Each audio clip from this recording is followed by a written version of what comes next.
what about You probably now? need to exit out and reshare. Anything? Nothing? I'm seeing it now, Sue. I don't know if everyone else Okay. is, but yeah, I'm I seeing can see it now too. Yeah. Oh, thank goodness. So this is my project one, and thank you for letting me know that you didn't see anything, or else I would have went through my whole presentation.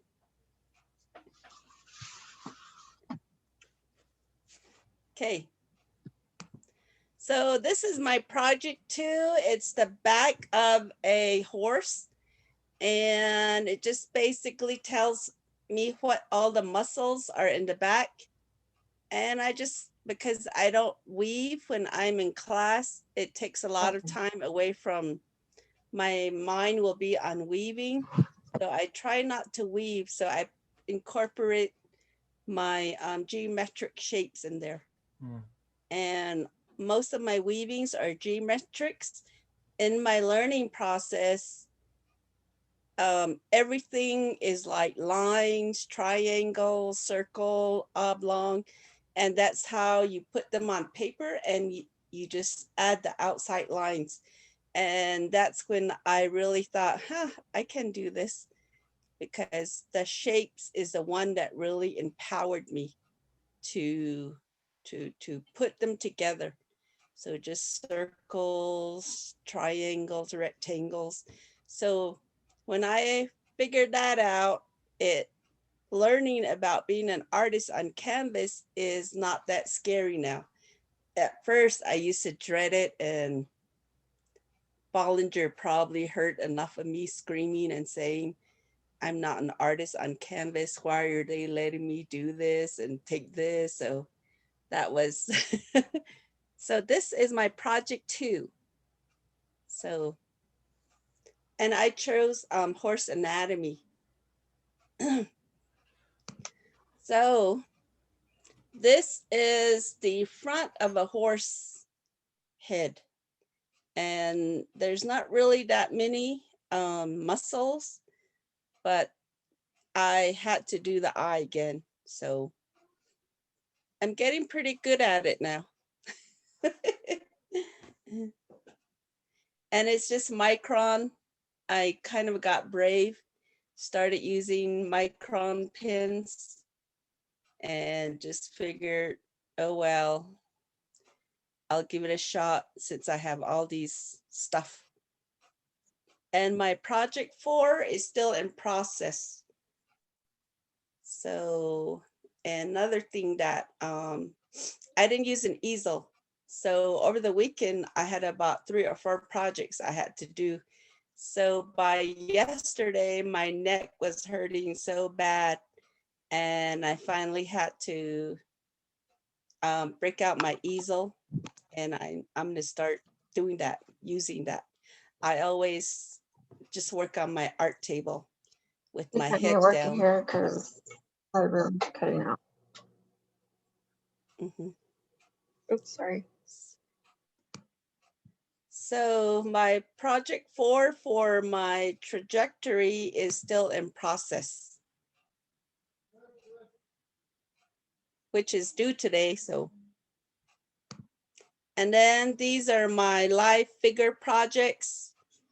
I just been practicing, and so Mr. Bollinger has been giving me feedback on what I should try instead of doing really the outline, just instead of the outlines, doing shadows. So that's what I'm gonna try with my, after this class. So these are the boys, the 3 boys are my grandkids. I just took a picture of them and on the trampoline. So that's how they were laying on there. And I said, that's a perfect pose to use. So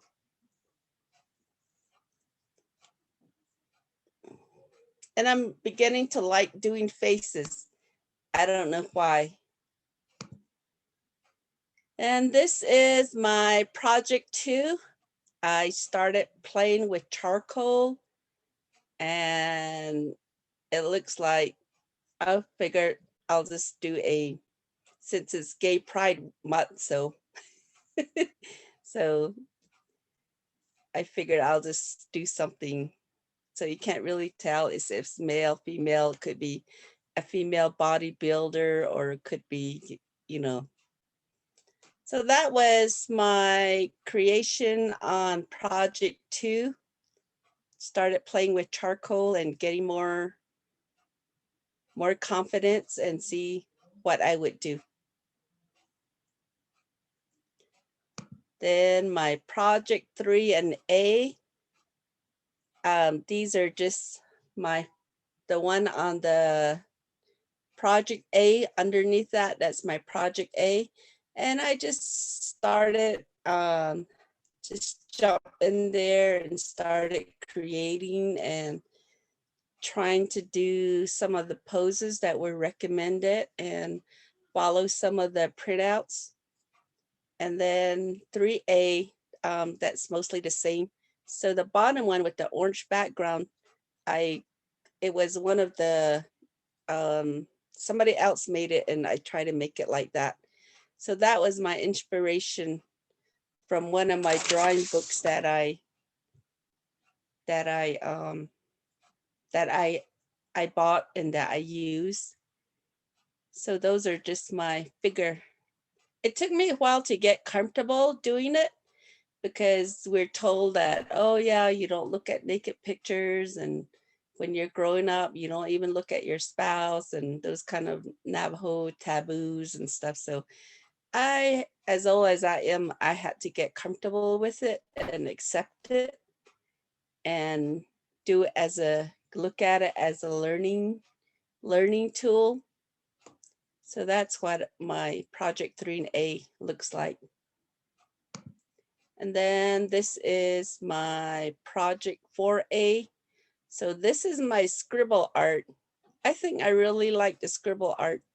And it made me realize that when I work with my grandchildren, I tell them that don't do scribbles, make it perfect. And now that I realize that it's an art, I just let them do whatever.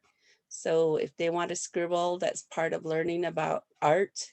So this is I think I really enjoy doing the scribble art. I think it's one of my favorite as I'm learning about it.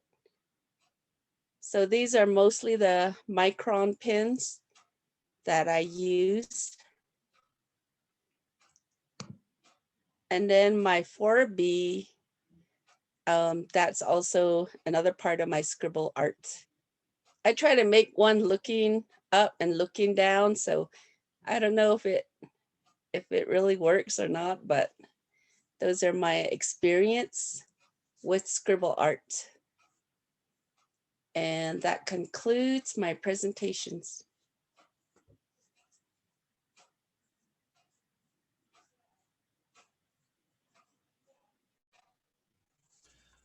I'll start with just kind of like commenting that I think that you're making some good progress, and I also really applaud the way that you're using or exploring horse anatomy and structural detail, because I think that could be really useful for your interests and your practice down the road.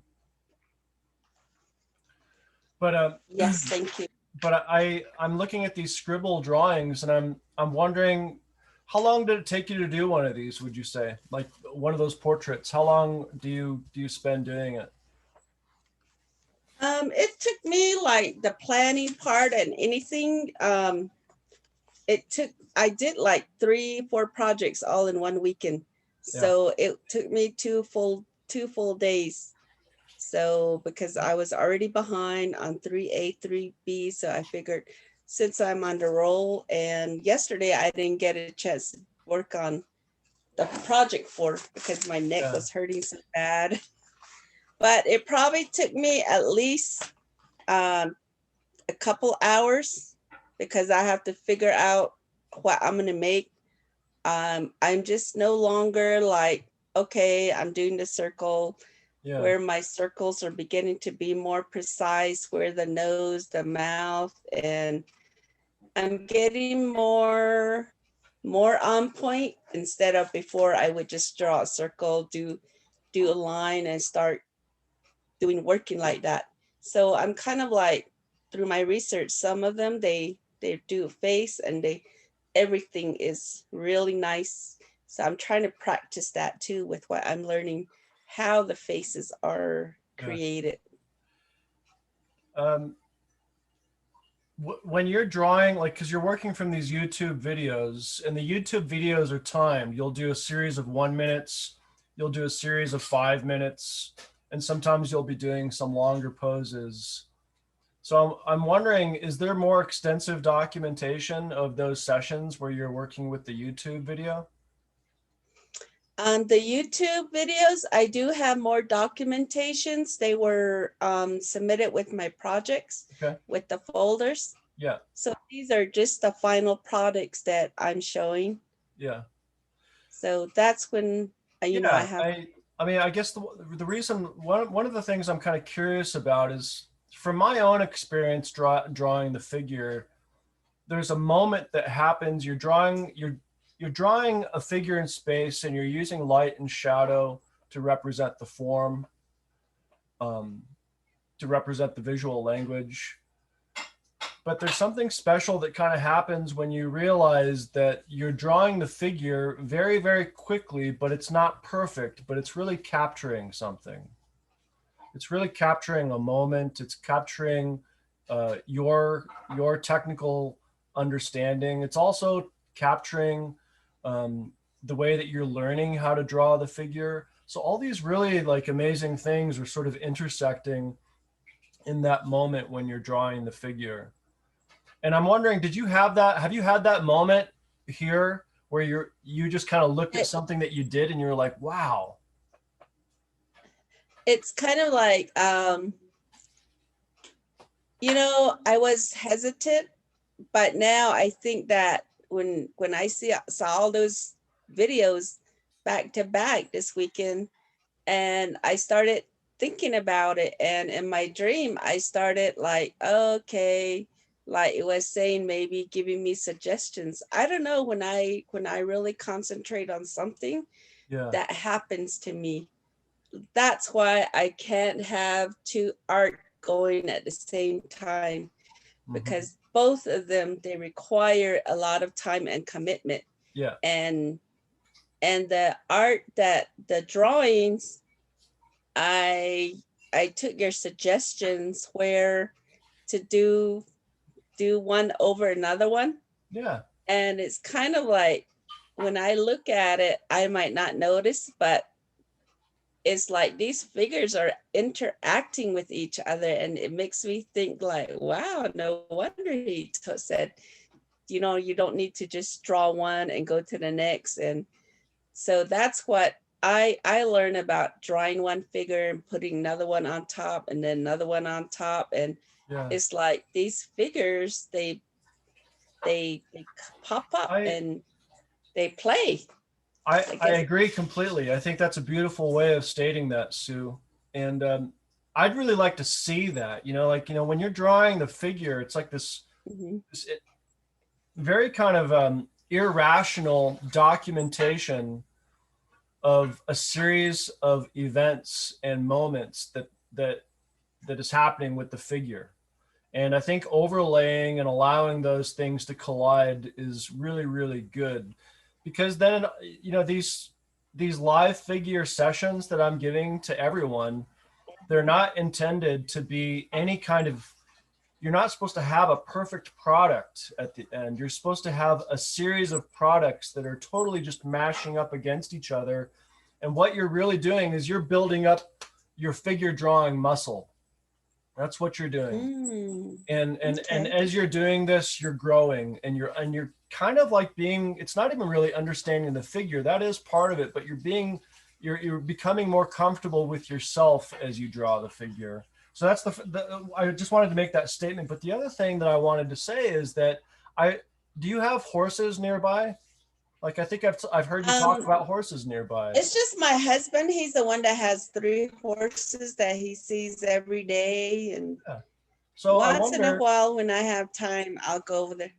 I think you should be drawing horses. I think you should, drawing the figure, of course, but you should just go go outside Oh, okay. with a sketchbook and just draw horses for 2 hours. Just draw them. Okay. And again, don't focus so much on contour lines when you're doing this. Use charcoal, use graphite, use materials that you can't control, and get your hands. You know, I would love for everyone to do this for me. When you're working, drawing the figure, your hand should be black to the point where you have to wash your hand 2 or 3 times over and over and over again to get that residue out of the crevices and the fingerprints in your hand. Your hand should be filthy. In fact, if Sue, if you're drawing outside, reach down and start picking up dirt to draw with. Be experimental, be free, and just draw the horse as you see it. But I think you're doing a really good job, and I really look forward to seeing how you continue to grow in this semester, exploring your theme and your concept. So I want to thank you, because the work that you do and the way that you include your family and the way that you always juxtapose your drawing and painting work with weaving, which again, I always say weaving is drawing, drawing is weaving. But it's really inspirational to hear you talking about your work. So thank you. And that's all I'll say, but I would love to hear from other folks.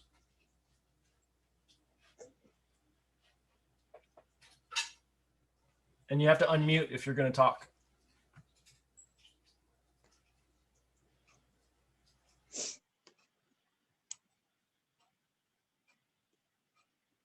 Thinking something, if you're thinking something, just say it. Just jump in. Don't be shy. Absolutely beautiful work, Sue. Thank you. I particularly enjoy how you found that idea of ambiguity and just ran with it, because I can't do that. I don't know why. I love that you're bold like that. So congratulations, Sue. You did a good job. Thank you. I have nothing to lose. That is awesome.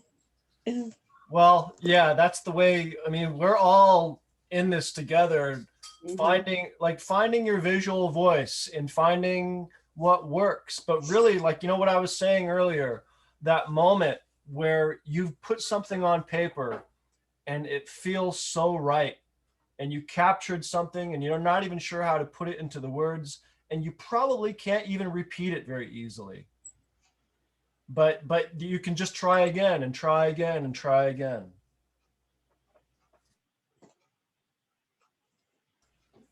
So I would love to hear from everyone saying or contributing something. Otherwise, we'll move on to the next individual.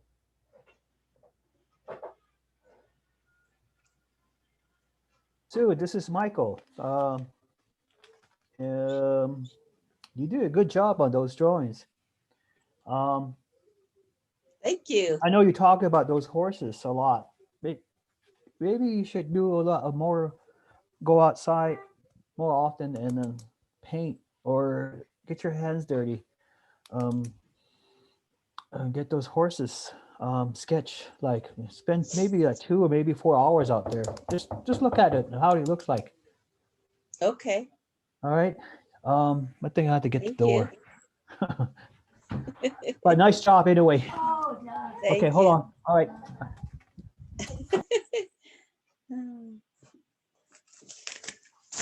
Good job, Sue. This is Andrea. I just want to compliment your growth process. Thank you.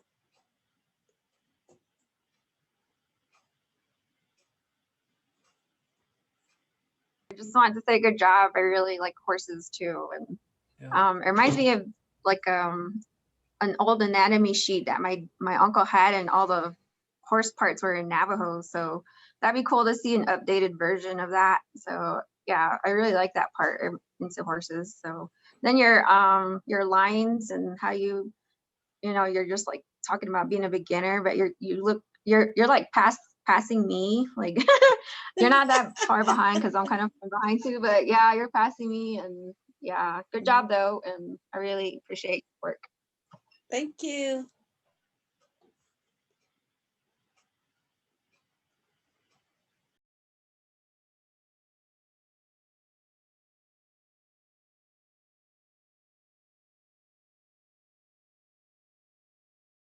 Sorry, guys, I had to refill my coffee, but who would like to go next? Carlin, Nathan, Andrea, Don.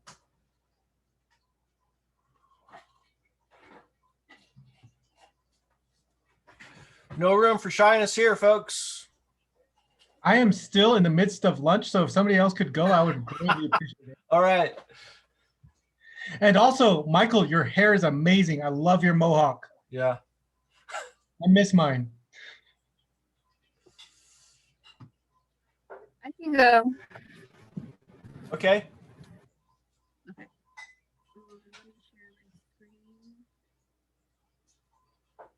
So while we're waiting for Dawn to share the screen, I just wanted to mention, the book that I've given you guys called Practice is all about artists sort of exploring their process and their ideas and applying experiences to their work. So it's a pretty broad, painterly sort of documentation of how artists work, to move ideas, to express themselves. And so I'm hoping that, some of those readings are giving you a little bit of inspiration when you're working on your own work, but they also might be handy in communicating your work to others as well in a circumstance like today, where you're thinking about, again, sketches, words, diagrams, photographs.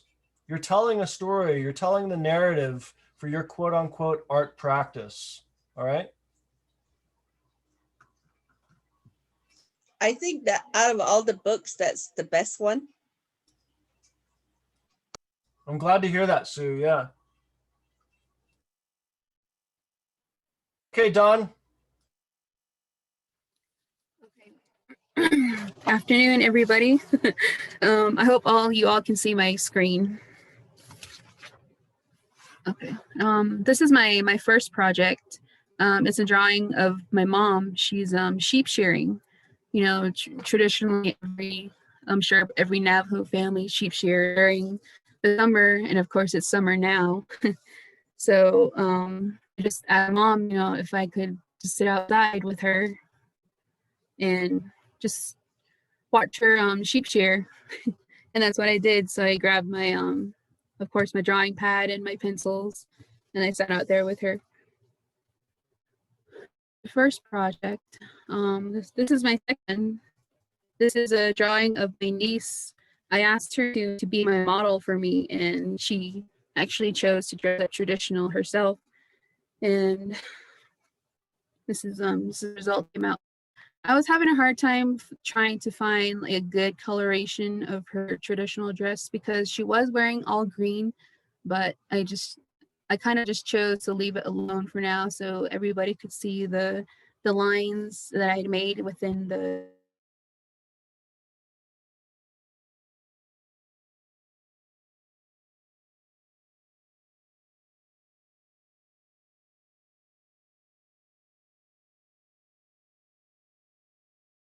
Can everybody hear me?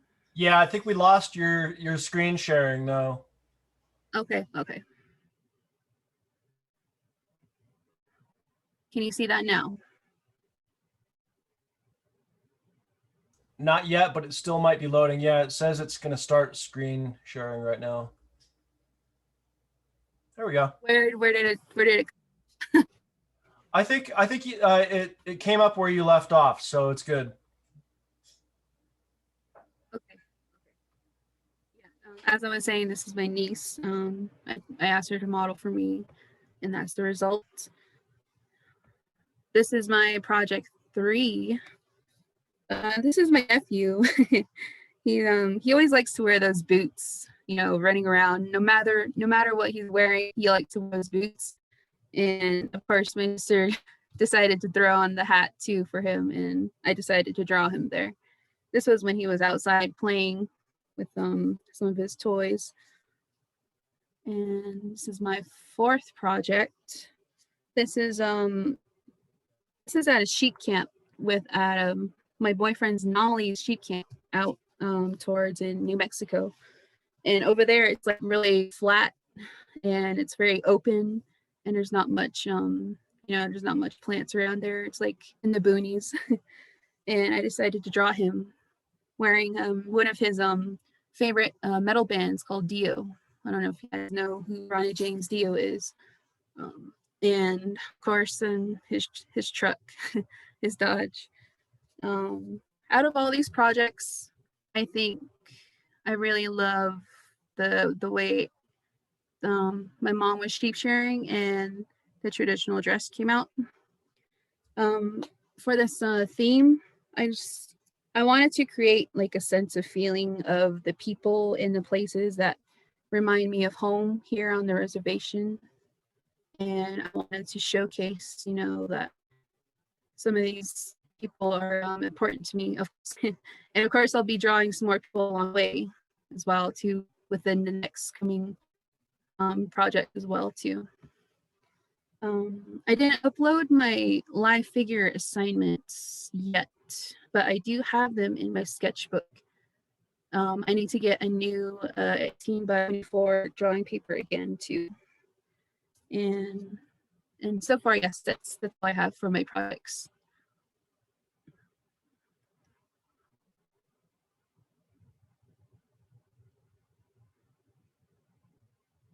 Can we go to the second image of your niece? Yeah. Don, I think the way that you captured the weight of this figure, like for example, the way that she's sort of holding her right arm up and her left arm is falling to the side. It's very convincing what you've done with this contour drawing. And it also feels very, very controlled, which is perfectly fine. But I think all four of these images are really, really strong. But I'd like to give you a little bit of constructive feedback as far as the documentation. I think that these drawings deserve better lighting.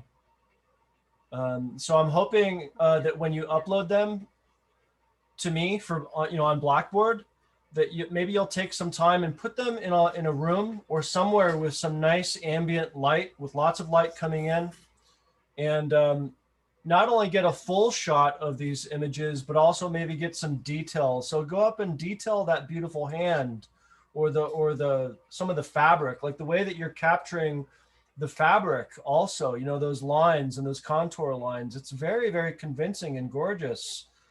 It's beautiful, but I want to see it more up close.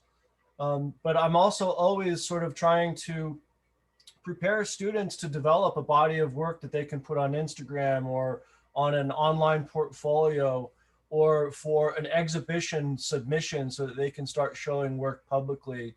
And in order to do that, you really need to start documenting work more accurately and thoroughly with good light. So that's one of my constructive critique comments that I'd like to give you, that I think these drawings are so beautiful, but they need better documentation. The other thing is that you're talking about your theme and your concept, and I think it's very, very strong the way that you put it in words for the group here. But I'm going to call you out. I still have not received your semester-long trajectory on Blackboard. And so I think it's really important to put that down into words and to sort of state your intentions for this semester. And it looks like you have been doing it, but I would like to receive that in written form through Blackboard for your own reference as you move forward through the semester, but also so that I can give you the points. Because obviously you've been thinking about this concept or theme, but you just need to kind of make it official. All right? Okay. Thank you. Can you hear me? Yes, I hear you. But yeah, I think they're beautiful drawings. And last thing, it's so funny that you brought up a drawing with Ronnie James Dio, because I've been listening to Dio and driving my wife crazy for the last 2 or 3 days listening to Dio. And my favorite Black Sabbath record, well, not my favorite, but one of my favorites is, I guess, when Ozzy Osbourne was kicked out of Black Sabbath in like 80 or 81, something like that. There was one record where Ronnie James Dio was singing with Black Sabbath. So I've been listening to that a lot lately too. So I'll just leave my comments there, and I'd love to hear from everyone else.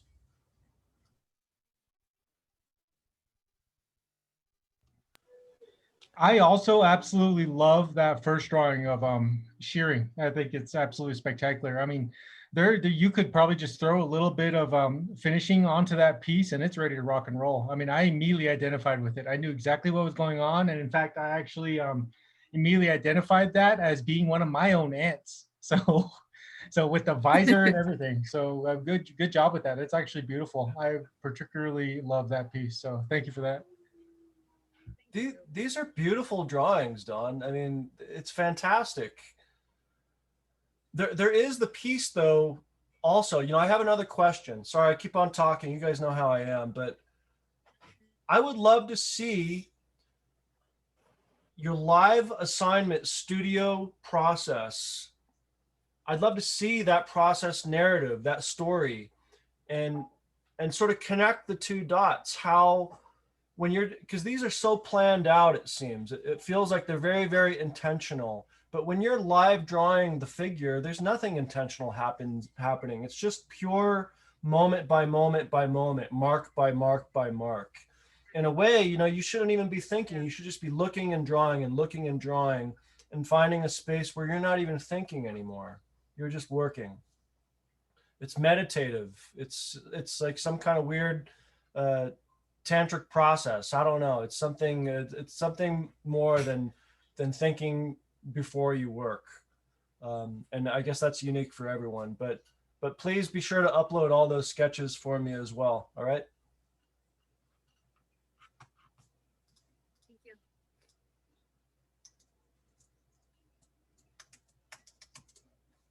So let's see. I'd love to hear from Andrea, from Michael, from Sue, from Mr. Nathan Begay. Let's talk. I like the Ronnie James Dio portrait because my favorite song I think is Holy Diver. So that one was pretty awesome.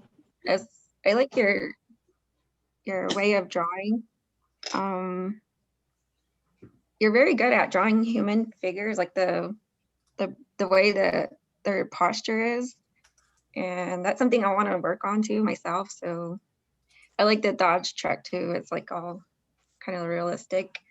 But good job. I like your drawings. This is Michael. I like all the drawings that you have out display right now. And the composition is everything's nice and orderly. But I like the last one where everyone's agreeing on the Dio one. I got to see Dio twice. 1982 at the Mob Rules tour. I saw him he was playing with Black Sabbath, and the one he would solo with his band. I got to see him at Greek Theater. Wow. So it's like it was really good to see him live. It was really good. He had good vocals, and then that shirt brings me back memories. You know that the first album, The Holy Diver. That's a really, really awesome that time. But I do like how you had to have a mom. In a way that he's standing there, and then he has like looking at in the sunlight where he has a shadow behind him and the car. It's like a little something like express something more than the drawing itself. Like he's waiting for something to happen there, but maybe he just waited on something. Maybe he waited on you or something. But I don't know. But it's a good drawing. I like the concept of that one. It's really nice. Thank you. Mm-hmm. I never heard of Dio, so it'll be an artist that I will be looking up.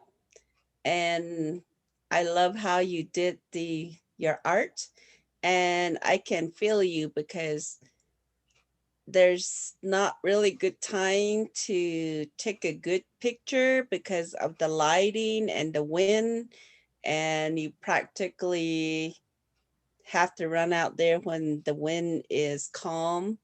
So that's really, it's kind of hard. And then also the truck, my husband has a 1990 truck that he worked so on the driver's side, the door fell off or didn't work. So he got a new door. He had a person that tried to match it, but so that our work truck relates to the truck in your art. Good job.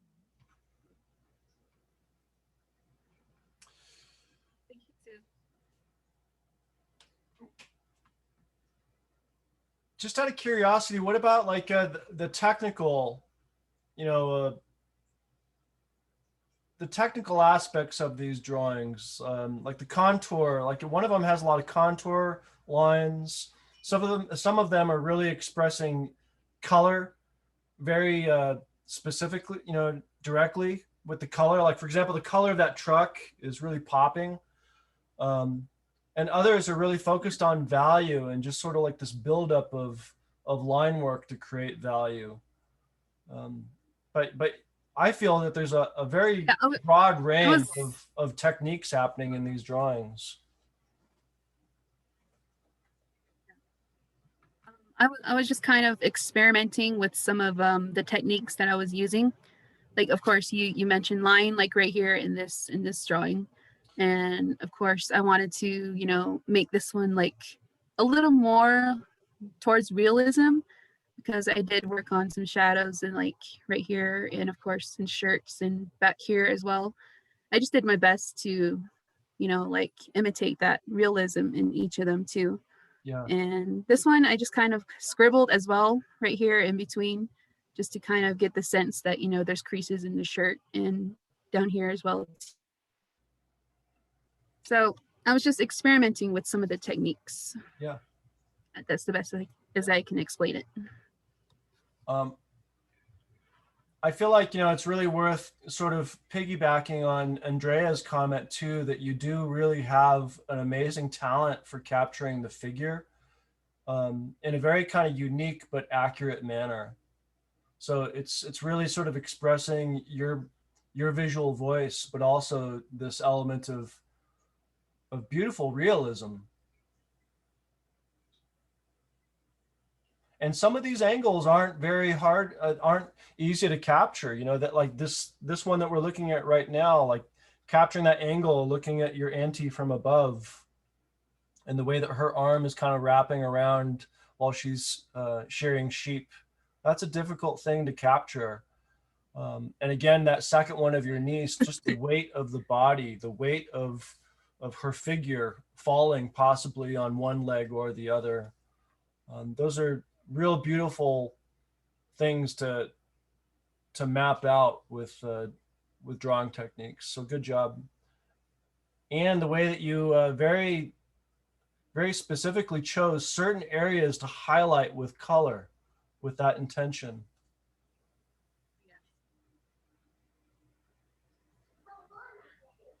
You know, I think for me, your biggest strength that you bring to this series is the fact that it's so relatable, at least for this particular audience, because I just from that first drawing, you just immediately captured my attention. I was just immediately brought into it because that's just life.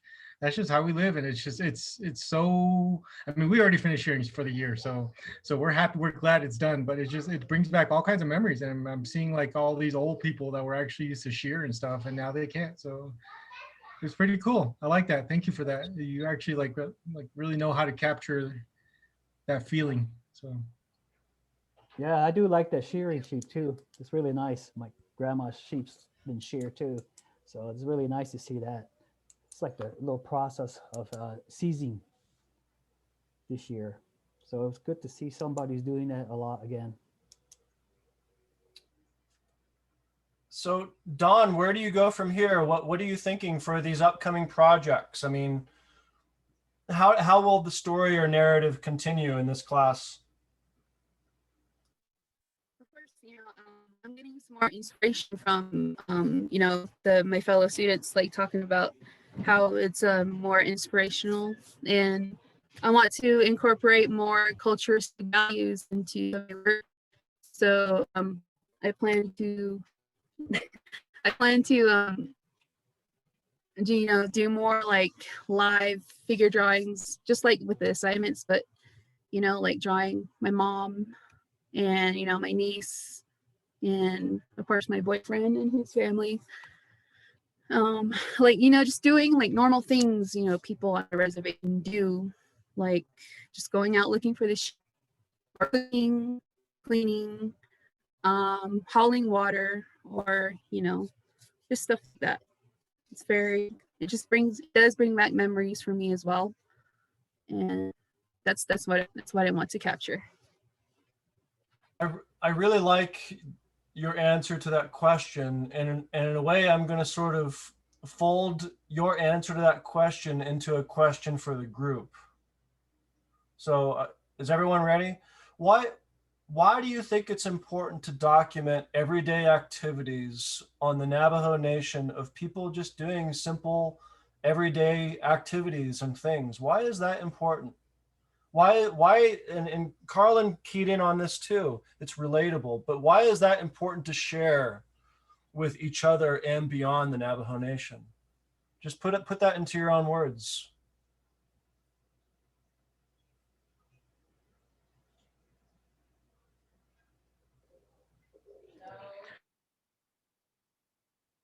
I actually wrote about this yesterday, and the biggest thing about that is that it readily identifies us as distinct, and it really is a part of our identity, and it cling to those of imagery and those of it's just put the every as normal is actually it's not everybody's normal. It's actually very foreign to most people, and so I think that's something significant, and that's something to celebrate.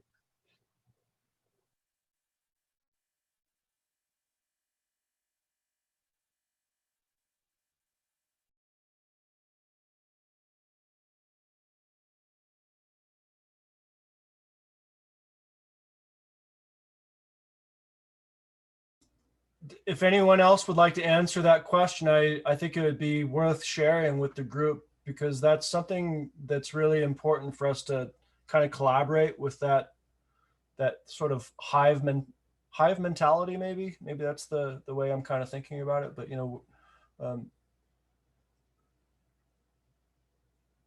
otherwise, Don, I would just like to mention that the work is beautiful. Again, I'd like to see it documented more thoroughly for Blackboard, and with the visuals and the words.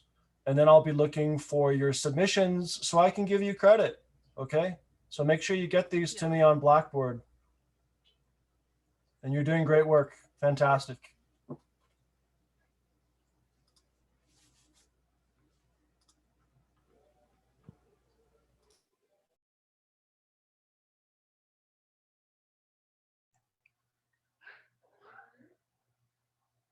Hello?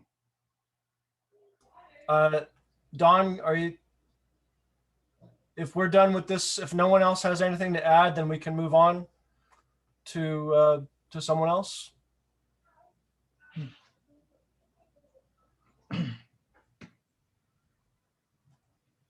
I guess I'll go ahead and go then. Are we ready to rock and roll? Yep. I'm finished with lunch, so. All right. Let me start sharing. Excuse me.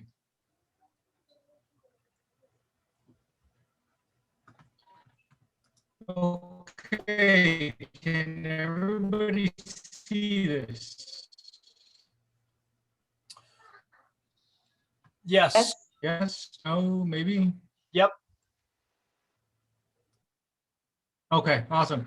I actually decided to go a completely for a very particularly strong reason. I knew I would be pressed for time just from the very get-go, and I knew I had to find a way to just crank these assignments out in a manner that was not just quick but also successful.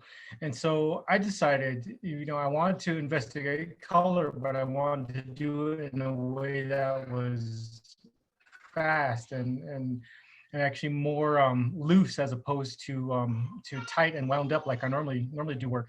So I decided to go with oil pastel as my chosen medium, just because it's fast, and it seems like you can really get like a sense of blending with it, like very akin to using oil paint. And so that took me in a direction of, well, let me let me explore the figure in a manner similar to, let's say, the Renaissance masters, where when they took skin tone and they just started layering all these different colors on top of a base, and kind of really working up from underpainting to pushing out into to highlight, and then pushing back into the dark shadows. And so with that idea in mind, and knowing that I would have to just really crank these assignments out in order to keep up, I decided I was going to start focusing on a theme of we were planting right when I was starting to plan all this out. So I was like, all right, let's talk about seasons. Well, I've kind of moved past the idea of seasons, and I'm now pushing into the idea of crops and a field now. And so that itself kind of started to develop its own mind as the work went through it. And so we'll go ahead and just jump right into it. I'm using the I guess the idea of heroic nudity again, because for me, skin is so much easier to draw than clothing. So I went ahead and I'm utilizing poses from that manner, and that's how I'm developing these forms. So this is project 1. It is a male figure standing facing away, and in his left hand, this is kind of representative of planting time. He's holding red corn seeds. I only have a couple of years left now, actually, of this really rich red corn that comes from blue corn seeds. And one thing about that's different is a lot of people will tell you they have red corn. What they have is red corn from white corn, and that's not there's nothing spectacular about that. That's actually very common. If you can get the red corn and the light purple corn from blue corn, that's something really special. It's really rare. And so that's why I have those set out specifically. So this is this guy, and he's holding this really rare seed in his hand, and he's getting ready to put these into the ground, and he's contemplating it. He's really hoping for a good future and for a good crop, and he's holding something that's actually rather cherished and rather not common. And so I just wanted to kind of capture that special moment. And one thing about this medium is that what I did is I layered down a base first, and then I started building in the dark shadows, and then blended that together. Then on top of that, I put the highlights in on top of that, and then blended that in. And then sometimes I put a little extra darkening into some spots just as it needed it. And so it's really all about the figure. And that's one thing that I always stick with. For me, it's always all about the figure. The backgrounds, it's almost an afterthought for me. So here I just put rows of plowed soil against a yellow sky. I didn't necessarily want to really do anything else with the sky, and I wanted that to reflect either early in the morning or late in the evening. But I wanted that to kind of go in and kind of, I guess, create a sense of cohesion with the highlights of the figure's skin. So that is this one. And so project 2. Here we have another idea of the figure, except this one is actually clothed. This is a female figure wearing a draped cloth, and the same pattern of background and the same idea of the sky linking in with her clothing. So we have a similar color there. But one thing that I really wanted to focus on here is this idea of nurturing. And so we have crops that have begun to come out, but maybe it's still too dry. So she's taking water out, and she's kind of helping those plants out and helping bolster that idea of a successful crop. And so that idea of the blue in her gown, as well as the blue in the sky, is for me taking that identity of the water that's in her jar, her old school pottery jar. So the same thing here. I started with a yellow background. I'm more of an ochre, I guess, and then I just kind of pushed back and pushed up as appropriate in order to make the figures. So project 3 is another female figure, and this is a kneeling pose. And I really like this pose because as opposed to just this particular image where we're focusing on anatomy and form, what I wanted to do was kind of utilize this particular pose as showing work. And so you can put this kneeling pose into so many different genre. Like you could utilize, put a grinding stone in front of her and she's starting to work. You can put like some kind of art or craft of some sort in front of her, those materials in front of her, and you show her doing work. You can clothe her. But here, the way I chose to utilize the figure here is to show that she's checking on these plants.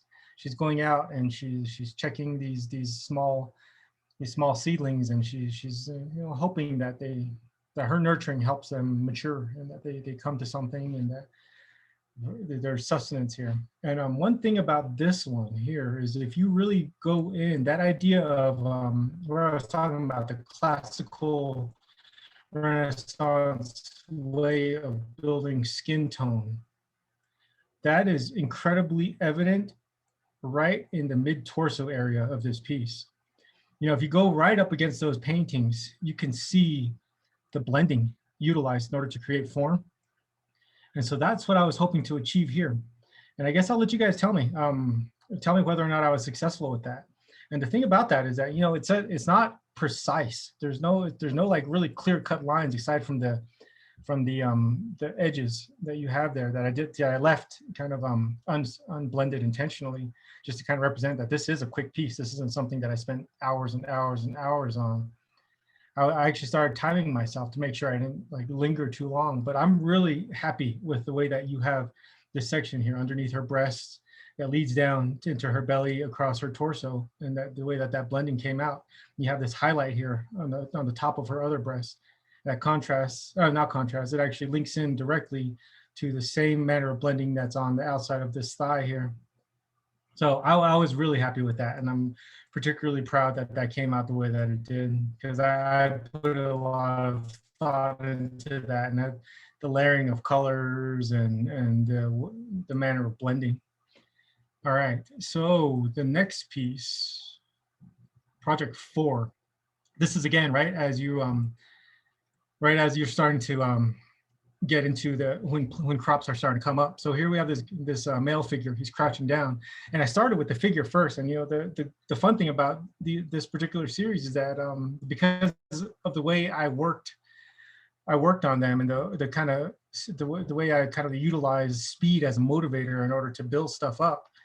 The idea evolves as you start building the piece. And so I started out knowing that I wanted this crouching figure here, and I wanted him looking at evidence of something on the ground. And so I started putting this together. I drew him in, and I started working the skin tone, and I'm gonna put a little more red in there, kind of representative of he's been outside for like weeks on end. He's burned. He's been in the sun. Well, he's in his field and he's looking down, and he sees this. And one thing that my grandfather always used to get absolutely enraged by is when he would see evidence that rabbits were in his field. And so I decided to draw those rabbit tracks right underneath him, so almost showing that, well, rabbits have gotten into his melons. So he has that kind of stern looking face. So that's, and again, I actually completed this piece right around the same time as a previous, immediately after. And so I have that same idea of this blending of that medium. I kind of have a bit of an issue here with this juncture of the shoulder.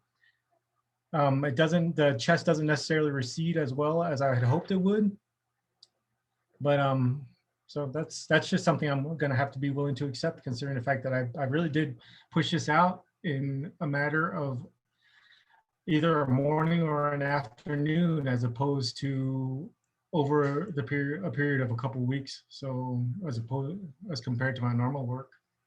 So there it is, guys. Let me know if you want me to move to a particular piece, and please have Can at we it. move to project 3, please?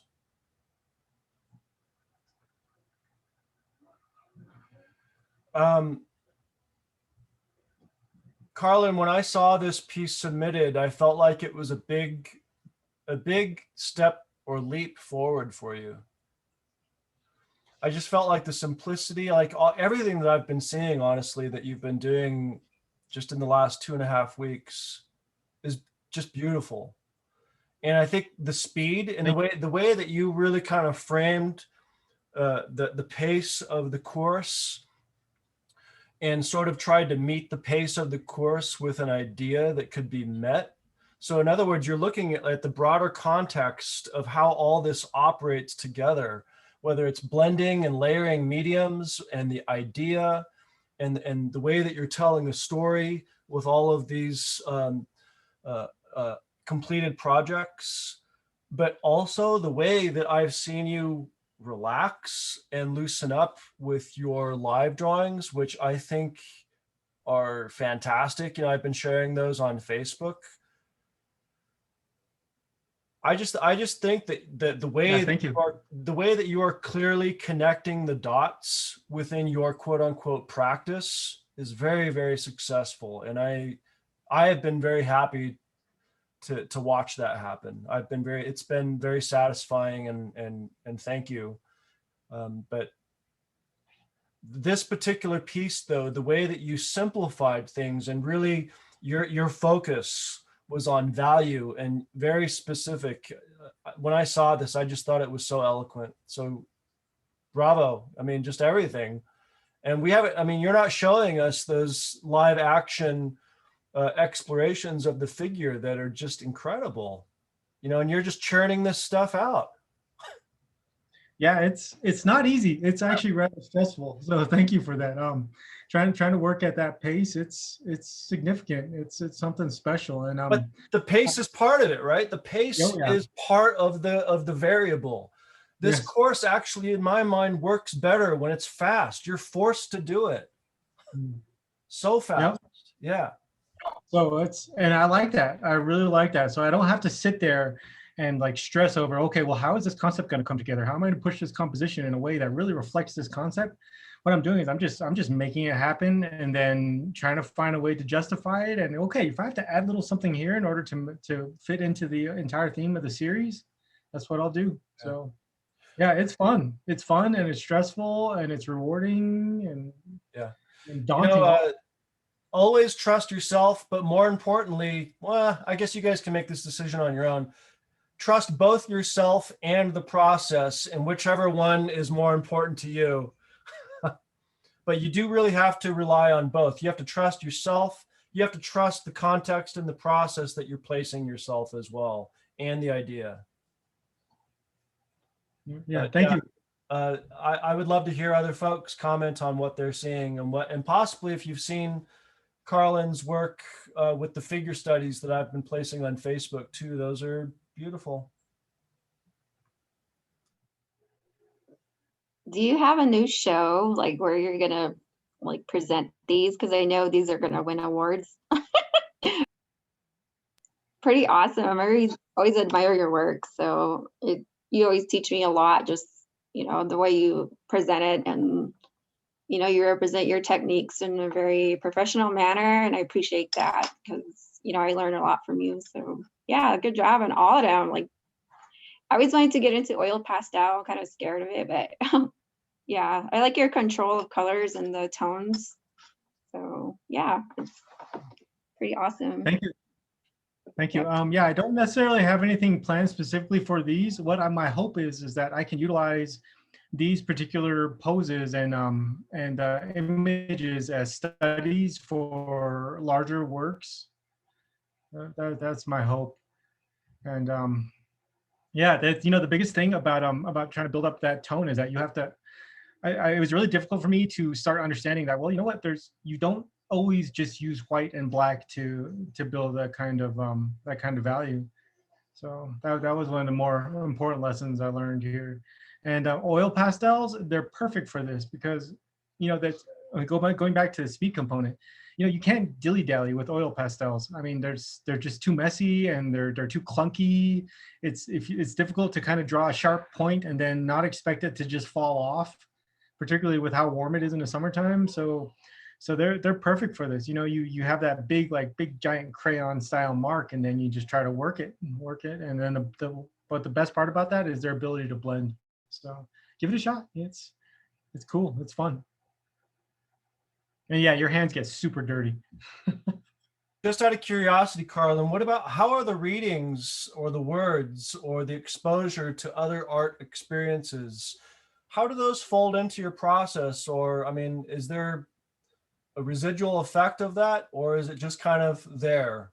I mean, I'm just kind of curious. Is there a relationship? More so now than in previous semesters. They really kind of are just there. One thing that I'm doing now, as opposed to really kind of spending time with it, is just like breezing through it as quickly as I can, just so I could, just for sake of time, and kind of trying to find something that I relate to. I think specifically this past set of readings, what I did was I found the reading about the marginalization of populations in Africa, and I Yeah, thought that fit perfectly with what we experience here. So how it's, about we start capitalizing on this kind of system and utilizing that to build us and to build our artwork and utilize it as a way to frame ourselves. Yeah. And that's where I got that what I said during Don's critique about you know, this is how we prove ourselves to this world. This is how we solidify ourselves in this reality. And so for that, thank you, and it's beautiful. So. But yeah, no, nothing planned specifically for these except as studies for larger pieces. Awesome. Looking forward to more of your work. all right. Thank you. I have another question, Carlin. Are you comfortable with the speed and sort of in a way, the minimalization, like the way that you're kind of stepping back? Because you know, the previous works that I've seen from you in drawing class, I think there's much more time available. But do you think this is a temporary solution just in this class, or will it stay with you? I'm thinking it's going to be more of a learning, excellent learning opportunity, as well as a way to help solidify compositional ideas.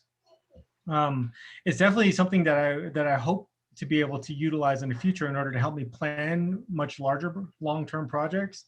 Yeah. So it's I love it, and it drives me wild all at the same time, which I think is actually really good. It's actually really great. But yeah, my biggest thing is I want to find a way to utilize this in order to, like I said, build larger things, you know, figure out the issues with foreshortening or with specific tonal problems, and try to work that out in this kind of format quickly, and kind of more haphazardly, and the more I guess more open and more freely than I would in a really tight type of composition where I'm spending all this time, and I'd want to solve my problems in a quicker manner on the smaller scale things before I move them, what I've learned from that, into the bigger pieces. So I think it's interesting the way that you're talking about art, of course, as visuals, problem solving, but also, you know, like irrational versus rational. Yeah. And in a way, like, you know, when you're drawing the figure, a lot of it is irrational and it's kind of difficult to quantify. But when you put it into the context of trying to create a series of drawings that you know, visually communicates something very specific, you know, it's kind of a juxtaposition, right? There's this play between the rational and the irrational. And, oh yeah. And I really I appreciate how you're kind of finding and exploring that with these fast projects. Yeah, it's fun. It really is. And one of the biggest things that, well, at least for me, one of the more valuable things that I've learned from this is, you know, I'd always gone to museums and like gotten really close up to those paintings and like looked as closely as I could at, well, how does this figure put together? Yeah. And then I'd see like this like super smooth surface with these like mild gradations, and all of a sudden you step back and that body just pops out at you. So that's when I saw that coming together in this particular series, I was so happy. I was so glad that I was able to find that. I was like, all right, this is how it's done. Now I know how to do that. Okay, you don't layer it like this. You layer it here, then you push it up, that kind of stuff.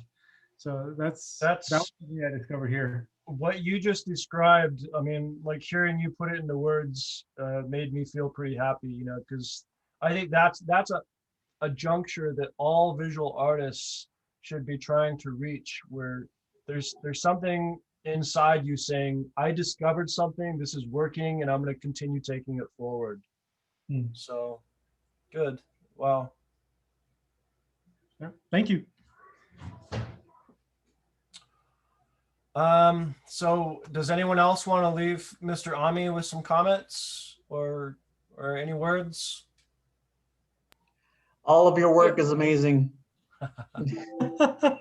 And like Andrea Yes. said, it's always an amazing moment for me to just learn from you of how you present your work, how you present yourself, and how you always have such a positive, and you teach me a lot, dude. You teach me a lot. Every time I see your work, your work is always astonishing to look at, so for some reason, I just want to, like how you were talking about going to museums and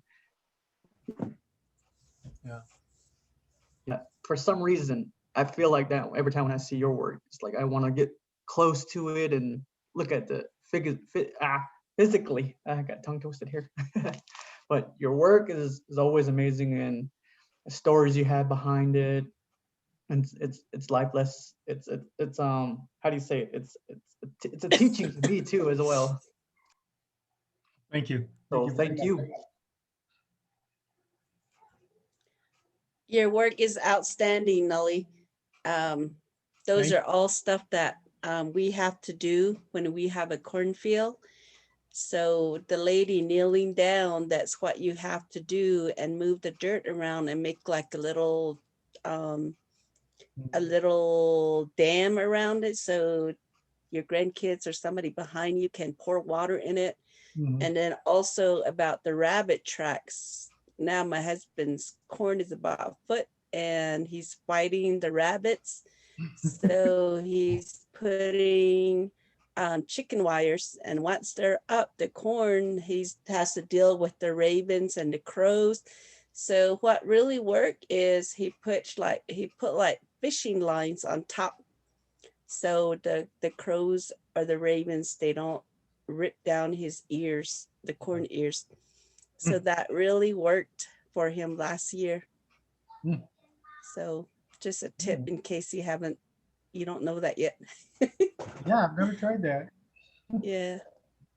Just put fishing line over your cornfield. Huh. And he never had any crow Those are under a problems. make a big dome. Huh? Yes. Yeah, so I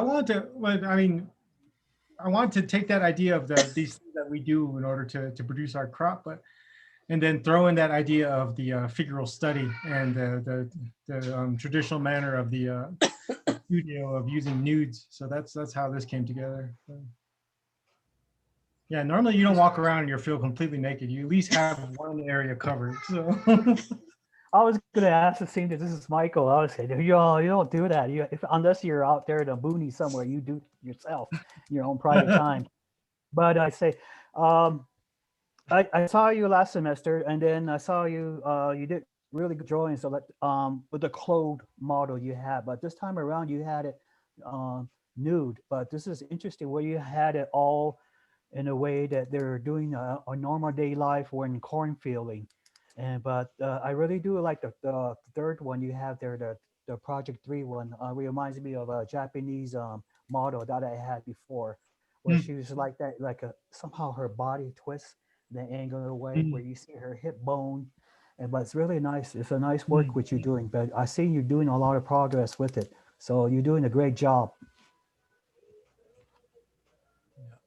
yeah, that particular pose is so versatile. Like I said, I was putting it together. I was thinking about so many different ways of changing the perspective on that and just being able to utilize that same pose in so many different manners. So it's a good study. Yeah. Can I tell you how long did it take you to do this? About 15 minutes, or is it a 15-minute pose or a 5-minute? I timed myself at less than 45 minutes to an hour to get the base down. And then the rest of that, then after that, I would only do blending and then like highlights and shadow. Okay. Have you ever used turpentine? Yeah, with so that? at most like 2 hours for each one. I know you were using oil pastel, right? Have you ever used turpentine to mix it? Not yet, somehow, no. blended? No, Okay. I've been thinking about that though. I've heard that that's a really good way to get some very close detail in. Yeah, when you once you do that, you get the color blending together in a way. You be fascinated by it also by using a little turpentine a little bit. But I know it gets a little messy, and you have to work Yeah. outdoors also.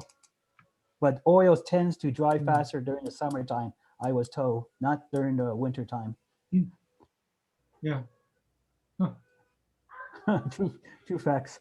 So Yeah, I'll try that out. I've had it in the back of my mind, and I know that's something that you can work with. But again, sticking with the speed idea of speed, now is not the time to start exploring that.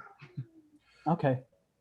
I was, I'm listening to everyone talk, and I'm thinking about this. Everyone is praising Carlin for, I believe, for his ability to put his process in words, not only show his work visually, but talk about it in words as far as the narrative and story. And then I started thinking, well, there's a narrative story that is very localized to the work itself. And this next part is sort of, again, in relation to the book that I've given you as far as quote unquote art practice. Because in a way, a series of works develops and evolves, but so does the artist. And those two things happen somehow in relationship. I wonder, how do you guys feel like, when you're developing a series of works, how is that relative to your own development?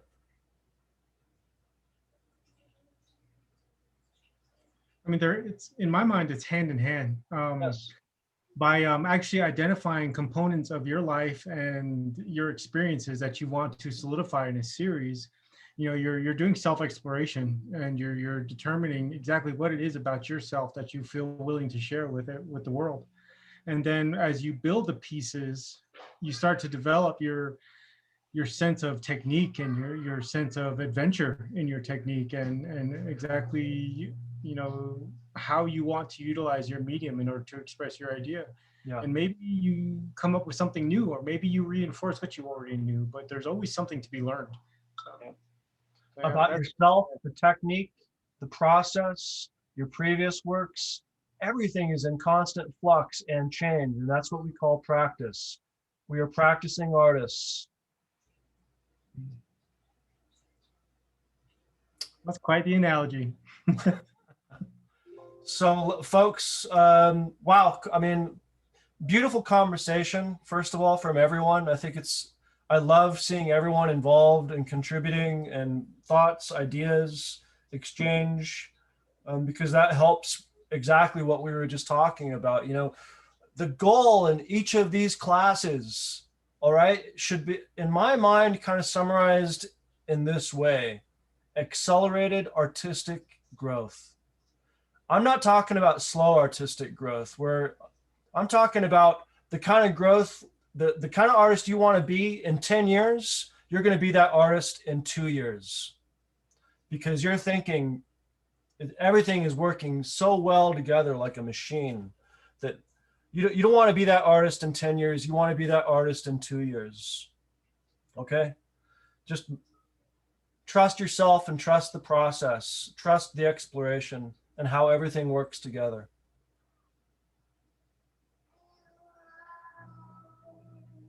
So we need to move on. And Carlin, thank you so much. No, thank you. And Nathan or Andrea, whoever's ready.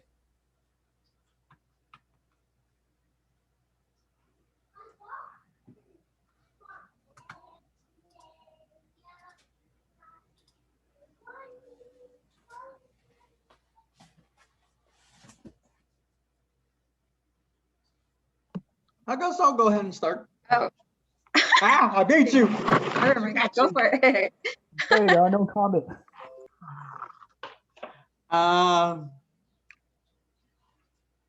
Okay. All righty then. Let me go ahead and screen share. If it allows. Oh, hey, cool. It allows me to do it. Okay. Excuse me. Can anybody see that? Everybody see that?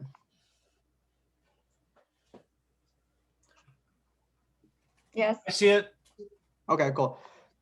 So the ones I want to go ahead and start on were just the quick figure drawings that I did from 1 minute to the very end. And so working with charcoal was kind of hardcore messy, but I had fun with it. And it was also, you know, something that I couldn't control. And that was something that I liked from the very beginning of the class. And when I started moving more and more into the charcoal pencils, I ended up running out. So I ran out for like a good 2 days. And so I ended up going into town and I got some more, but I haven't used it for these ones because I'm saving it for something special. And so each one of these figures, I had really a lot of fun doing it because I didn't have time to, you know, think or plan. I just hurry up and did it. Because I usually start with simple styles, and for the 5 to 10 minute drawings, you know, I had a lot of fun just expressing how the bodies were posing. And so I just kind of wanted to just lay it all down without thinking, without doing it, just kind of just reacted to it however I saw it and try to capture some light with it. And so I had a lot of fun, but at the same time, I didn't have the materials that I needed. So I ended up recycling some of my old newspaper paper sheets. And so this is why some of them look the way they are. And so I just kind of really had really fun with these ones because it was freeing for me and I didn't have to think. I just did it.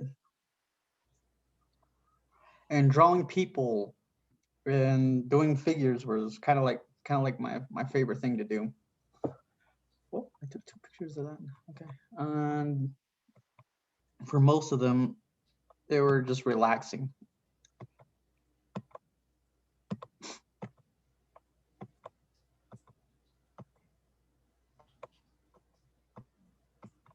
And so I took a lot of pictures of them because I like how it turned out. And these are the ones that I turned in for most of the figure drawings. And moving on to this one. This one was actually the second project that I did. And this one was actually for the first project.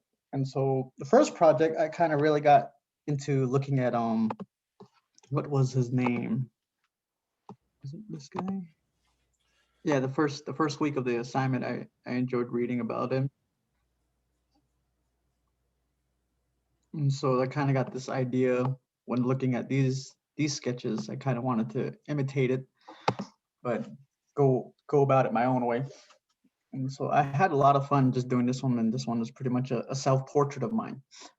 And from doing the figures, the exercises, it kind of gave me the freedom to just hurry up and draw it. And so I was really having fun with this one because I got a chance to, you know, cross hatch, I got to blend, I got to shade, and I got to just, you know, have a lot of fun with it. Excuse me. And I don't know, for some reason, working with this pencil, old school pencil, number 2 pencil, I always keep a bag around just to, you know, keep me in shape instead of paying for those other pencils. And this one is another self-portrait that I did, and from the very beginning I made a mistake, which was, I don't know if you can see my arrow here, and it was right here. I was doing another pose, but I didn't like how it turned out to be, so I just ended up going over it. And the material that I used for these ones was micro pen and oil pastels. And this line right here is the first thing that I did, and I don't know why, but I just figured, you know, just putting one line would help me, you know, get you having that confidence, working off of that mistake. and one mistake led into, it slowly evolved into shapes, and I was just making random lines, and it just popped out, and I was like, hey, let me try something like this. So I ended up doing the shapes just in random form, and that's how I got inspired by looking at this other artist, which Bullringer was given the assignments to, and I saw this right here. And so I was looking at it, and I was doing this one at the same time, and I was like, let me try something. Let me see if I can put some colors in Nathan, it. I don't think we're seeing your images change anymore. So I just want to mention that because I think you're going through a lot of images and talking about them, but we're not seeing it. So maybe you can stop sharing for a moment and then reshare. Okay. Possibly. Yeah. How dare you guys just let me keep talking? No, Well, you're good with words too, though. So Yeah, we like it so far. telling stories. Can you guys see the picture now? Yes, sir. All right. Did you guys saw the first sketch? thing to keep in mind is maybe to move through these images a little bit more slowly, possibly. I don't know, maybe that's affecting the sharing capability somehow, but yeah. Okay. And just to go back, you guys saw the sketch, this one, right? Everybody saw that one? Okay. Can't really see because for some reason it's not showing you guys' faces on this one. Okay, so this one is the one that I did just straight out pencils and graphite pencils. And this one was oil, micro pen, and pencil. I wish I had a really good phone, but I'm old school with my old phone. So I went to town with it, had fun with this one. I'm gonna keep asking, y'all see this one? You already saw these ones? I'm seeing the one with a lot of color right now. Okay, cool. Now I'm gonna move on to the next one, which is this one. And this one was pretty much funny story about it was that one of my relatives, we had an NAC ceremony 2 weeks ago. And so he was in that spiritual state, and we were giving out morning breakfast. And so I saw this pose that he was doing, so it was like, all right, hey, I'm gonna draw you. And he's like, why? I was like, I see, like, you're in the spirit world right now. And he's like, oh, that's where I am right now. And so I ended up kind of just hurry up and took a picture. And I just put the phone right next to it, and I started drawing, and I saw the exact same thing from the second project. I put this one down, and so he was really interesting in how he shared like a certain story with me. He said that, he was when he was gourdy, or when he was singing, he saw his mother, but he couldn't see her to where it was a clear image. It was kind of like staticky, he said, and he really wanted to see her again, but he couldn't. All he saw was just her eyes and her hair bun. And so he said that no matter how hard he sang, no matter how hard or how loud he could get just to try and see that, just to see his mom's face ever again, but he couldn't. But in a way, he said that she shared him these colors, and these colors that she really liked was green, blue, and red. And so that's kind of like to a point where, I wanted to kind of imitate that certain part of his story. And I asked for his permission. And I said, I really like how you shared your story and how you were able to connect with your lost one. And so I was like, with your permission, I would want to draw that. And so that was the reason why I took this picture of how he was posing, because he shared that story with me at that precise moment. And so he really, really wanted to get that out of his system. And so I was fortunate enough to listen to his story and how he was able to, you know, get in touch with his mother on the other, in the spirit world, through that peyote. And so I really wanted to capture that for him, while at the same time, you know, experimenting with these images and these shapes and lines.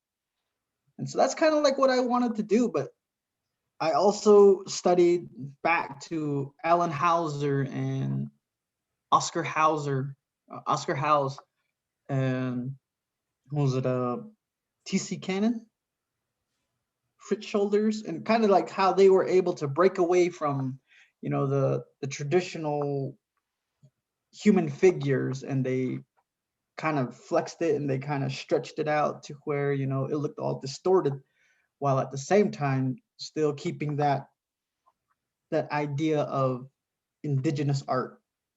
And so I kind of wanted to do that too. And I'm just kind of slowly moving towards that part to where it looks abstract, it looks distorted, but at the same time, I'm intertwining it with, you know, traditional side, the Navajo side of it, and the NAC side. So I try to incorporate that every time when I do a certain artwork, or whenever I see some of the assignments or some of the readings that you give me, and I try to, you know, connect with those readings through understanding my side of the nest side. And so I really had a lot of fun doing these 3 drawings, but I wasn't able to finish the 4th one because it's still in process. It's still being finished. And all of these were just kind of, you know, just experimenting, and while at the same time, you know, connecting with my relatives and hearing their stories and asking their permission through saying that I saw this for you and I wanted to draw this if it's okay with you. And they always give me their permission. And I tell them I'm gonna share this with my classmates, and I'm gonna share this with my instructors, and I hope that's gonna be okay with you. While some of them are private, he was fortunate enough to, you know, give me the okay to share this with you guys. And so I'm really proud of this one. And these are my 3 works that I finished so far.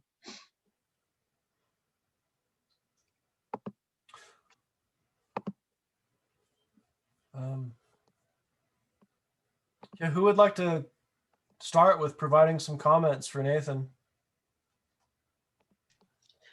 I particularly connected with what you said about kind of creating a dialogue with Oscar Howe.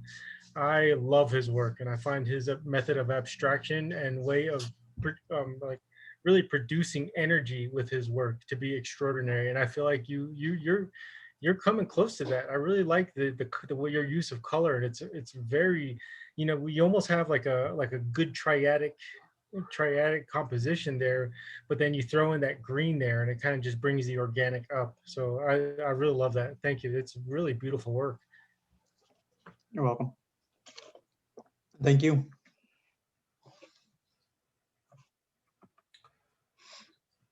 I think I'd like to say what I really appreciate about your process, Nathan, is that you are one heck of a sponge.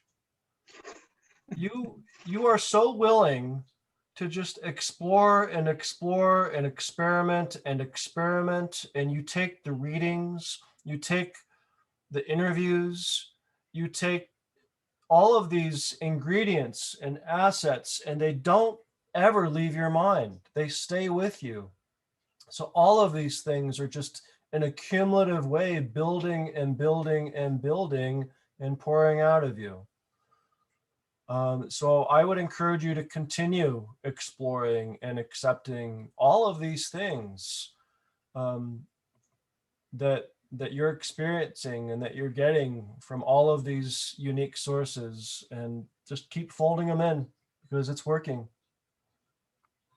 Yeah, I really try not to just stick to one particular style. I always enjoy looking at other artists and kind of learning off of them and just kind of incorporate that within my work.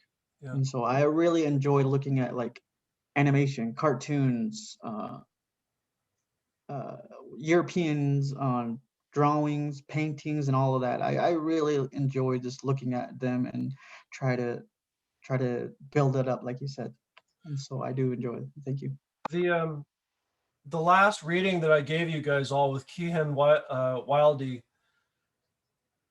I thought, you know, that guy's work is so brilliant because it's so personal to him, but yet he is positioning his work in context or in juxtaposition to an art history that that he is sort of like, you know, critiquing with his work. There's this beautiful critique of the past that he is presenting with his own work. He's acknowledging the past, but critiquing the past. You can use these sources in opposition, possibly, to things that have occurred that you don't agree with, that you're against, or that you're for. Art history and using these things is a tool, which is exactly why I'm trying to get you guys to have a broad, all these artists that are being introduced through the textbooks or these interviews or these examples. It's all meant to reinforce a position that you're holding as an artist, that your work is holding. You know, I absolutely love that reading. I particularly appreciated how he said that he wanted to change the way that his people thought about themselves in the context of the greater art world.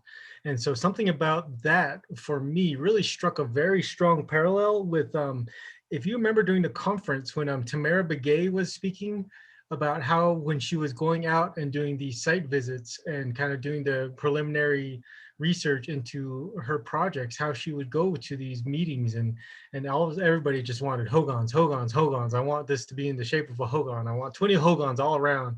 And how she told them, well, you need to stop thinking that this is what the outside world expects you to think of yourself.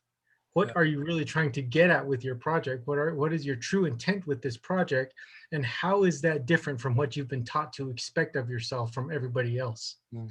And so I felt like he was doing that in the same manner with his portraiture. And it really connects back with how she feels that we need to learn to really utilize our spaces in a manner that's respectful as well as functional for ourselves, as opposed to what we need to what we're being taught to expect of ourselves from the outside world. And so I really felt like that was an incredibly strong parallel. And I think just to build that kind of dialogue with other cultures is really important, because it makes us feel like, you know, we're not alone. We're not the only one who has these kinds of struggles. Yeah. So yeah, thank you for bringing that up.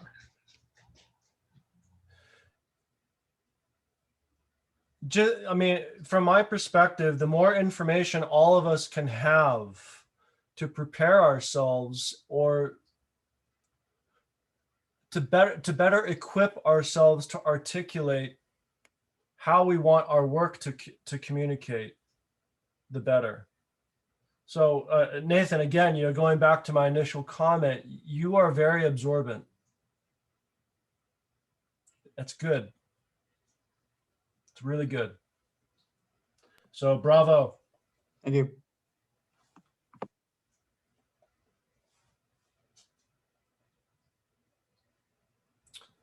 So yeah, I mean, just beautiful. And then do we have any last comments for Nathan? Like, I want to make sure that everyone says what they're thinking. You know, like, again, there's no place for shyness here. You just gotta spout it out. I can tell you really embrace your art and you take joys from doing it. So you just have no fear and you just do it. And great job. Thank you, Sue. And if you need some art stuff, I'm willing to share with you. All right, I'll keep that in mind. Yep. Thank you. You really done a good job for yourself. I really like your drawings. Um, you did the color really nice with the color. You must have taken color theory somewhere down the road somewhere, but you did really nice job. And some of your artwork does remind me of Oscar. I know a friend that does know Oscar, her niece, but in a way, it does look like you did a nice job of doing is the composition of it and how you hold your colors together in a way. But I do like your other ones, your other sketches that what you did with charcoal. I really like those because that's just like the beginning point or your basic, your knowledge. And those drawings, those exercises, it was really neat. You have those in there, especially when you have those bodies of the anatomy in there. It made it more poignant, where you express yourself as an artist even more. But I really do. You're doing a great job. I really like your work. Thank you.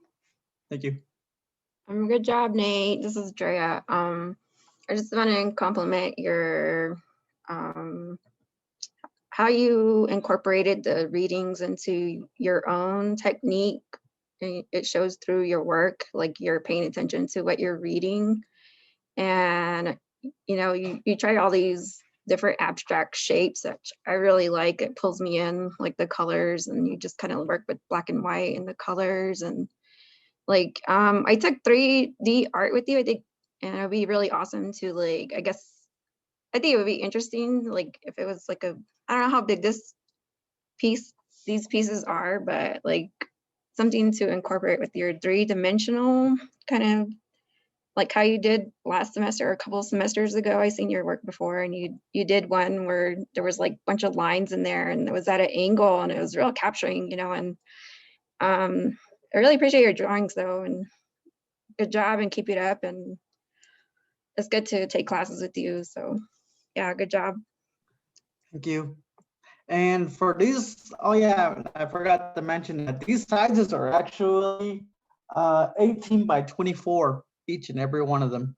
Even the sketches or for the figure drawings, all of that was just on 18 by 24. So yeah, they are.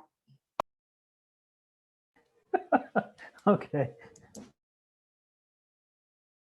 One last thing, Nathan, before we move on. Are you ready? This is a question. I wonder. I know you've put your trajectory into written form for me, but now I'd like for you to summarize it with one sentence. What is your trajectory for this 5-week semester for figure drawing? What are you trying to accomplish? What is your theme concept? How is it evolving? Where are you going? And try and condense that into one sentence. You might have to think through that, crunch that one a bit, right? Yeah, I don't know. I guess I could say moving forward, staying connected to the past. Adapting while re-educating yourself, I guess.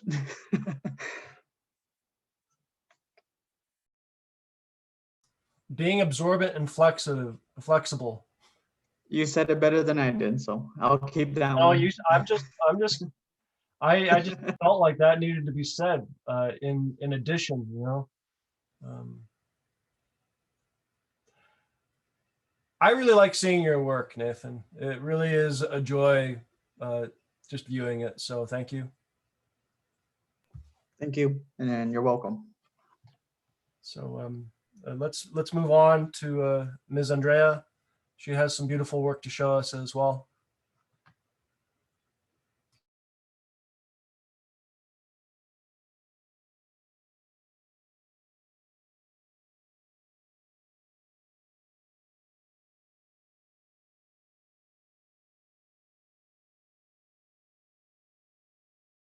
Can you guys see that?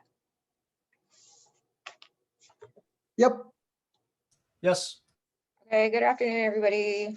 My name is Andreas Kiamtua, and I just want to present my week 1 figure drawings. I was kind of uncomfortable at first, like getting used to drawing nudity because I never really done it before. Like, you know how traditional we are, we're not supposed to draw stuff like this, but it took some time for me to adapt. So yeah.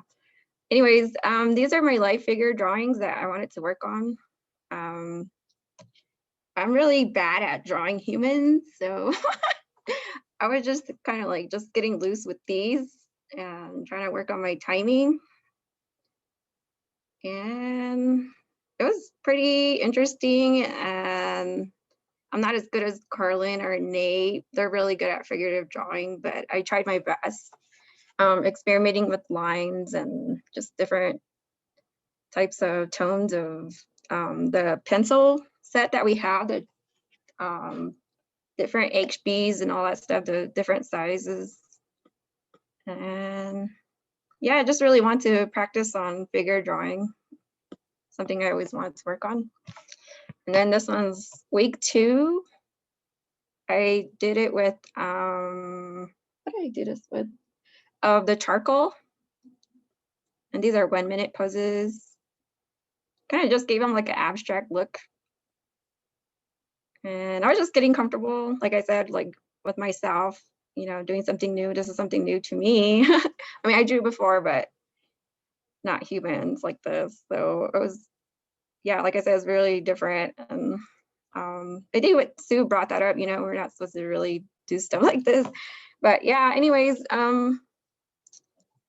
yeah, I really like shading, I guess, with the charcoal and, you know, the different pencil sets that I had from previous semesters. So I was just working with old material that I have, and I never really used my pencil set before because I'm not really into drawing because I take my time. Like I am such like a perfectionist, and I always like erase and erase, and I have to redo it again. And that was something I was struggling with myself, like just trying to like time myself and get comfortable and get loose. And then let me see. Wow, what's going on? Sorry, that's not supposed to happen. Oh, okay. And then this is my project 1. It's called Sun Clan Father. So this is like my second clan, Brushes Chin. I am Hopi Sun Clan. So I wanted to draw something that represented me.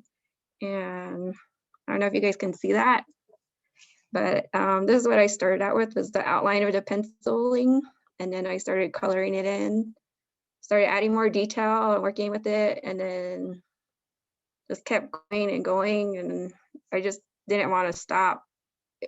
Kind of just like stayed up real late too. And it was funny because when I was drawing these, like my electricity went out for some reason, and it brought me back to a time where I was at my soul's house in Hopevilla, and the lights were, we don't have lights out there. They don't believe in electricity. They don't believe in technology at all. Everything's like old school, like, and then the only thing that would be playing was a radio.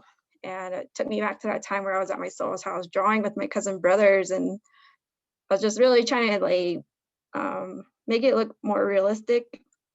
These ones are like land markings. A long time ago, our ancestors used to put these down to indicate that, you know, that we were here and we made our foot tracks here. So they make these prayer feathers. They make them out of turkey feathers or eagle plumes. So that's something my dad makes back at home. And these are something that I miss back home. So I really thought of home in Hopevilla. This is my final product for project 1. So like I said, this is the Sun Clan Father. He's coming out of the kiva. This is where our men folks, they go down there and they pray. They use tobacco down there, and the chiefs, they utter words in our language, and then they pray. And you know, they really hold a big role in our tribe. And I just really admire my clan So yeah, it's like real strengthening to me to see the Sun Clan father, and he represents the sun. And there's eagle plumes or turkey feathers. That's what I'm talking about. They really decorate our regalia with in their headdresses with these real sacred items. And he's wearing a turquoise necklace, and then there's a sash. Sue was talking about weaving, and we have our own, you know, textiles of storylines behind those sash belts. So that's what I wanted to captivate in my work, was the sash belt. And you know, all these things, they mean something. They're not just put together all any old way. It was there for a reason, and that's what I wanted to represent. So yeah, that's my project 1.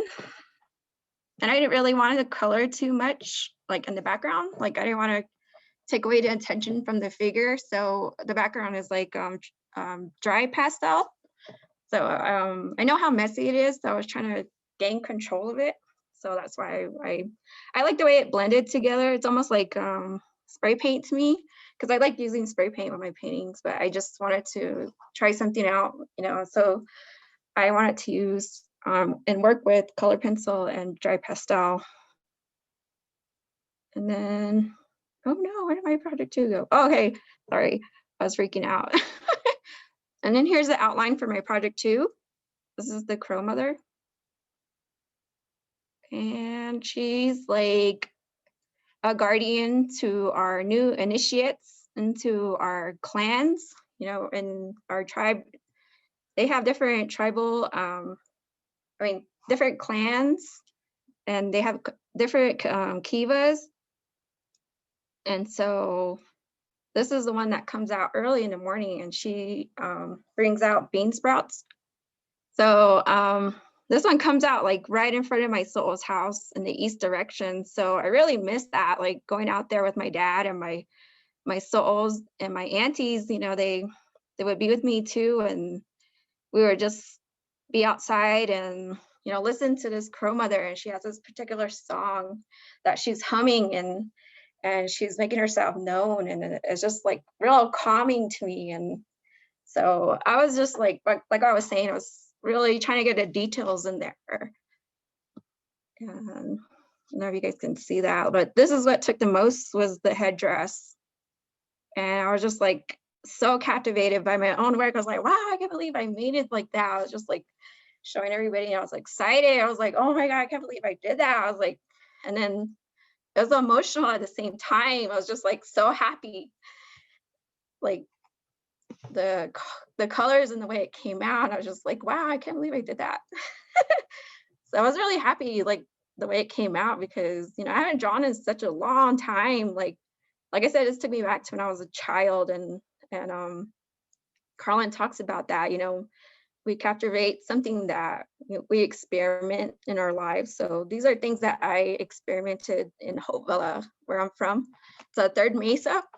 So yeah, the first one was like a fatherly figure, and the second was this one's a motherly figure. So yeah, I just wanted to share this with everybody, because I kind of jump back and forth from our Dene perspectives, and then I go back to my Hopi side. So Carlin did some Kachina figures last semester, and it just like inspired me. I was like, man, I want to try it out again. Like, you know, it was just like challenging my brothers again. Like when I was a kid, I was the only female like drawing with them. They're like, you can't do that, you're a girl. I'm like, no, I can do it. So yeah, this is like proving to the world that I can do it. So yeah, I really had fun with these. But yeah, that's my first and second project. Right now, I did the outline for my third, and I'm coloring it in as we speak, and I'm working on my fourth one too. So I'm just like trying to hurry up and color them in. That's where I'm working on right now. So yeah, anyways, these are the material that I used. So yeah, I kind of used the palette, like my drawing, that's like a smaller drawing palette, and I would kind of mark the pastel, almost like paint. I would put it down, and I would use it like a piece of tissue. And that's what I did to the background. So that's what I use with the dry pastels. And then micron pens, they're drying out. Oh my God, they're so expensive. And then I got graphic illustration and master touch pens. Those are new ones I just bought. So I really invest in my material when I'm about to draw. So I always have to have everything, I guess. So, yeah, I'm running out of my color pencils. They're all getting small. But yeah, I really had fun doing this process of work and just experimenting with my culture on that side. And hopefully just get the job done and keep up with everybody. So yeah, everybody did a good job with their drawings. So that was my little small presentation. But yeah. Okay, who would like to start regarding feedback?